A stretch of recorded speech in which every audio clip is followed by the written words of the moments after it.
Pagsampa mo ng 22, sasampalin ka ng buhay na akala mo dati chill lang. Malalaman mo na yung mga salitang hindi pinupulot ang pera, na dati ay naririnig mo lang sa mga magulang mo.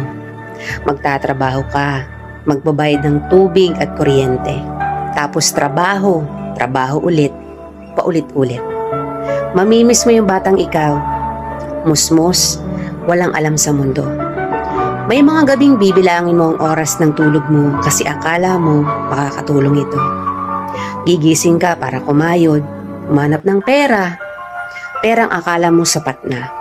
Pero dahil salat ka, wala kang magagawa kung hindi tanggapin ang katotohanang ganito ang buhay. Katotohanang dahil malaki ka na, malaki na rin ang bigat na papasanin mo.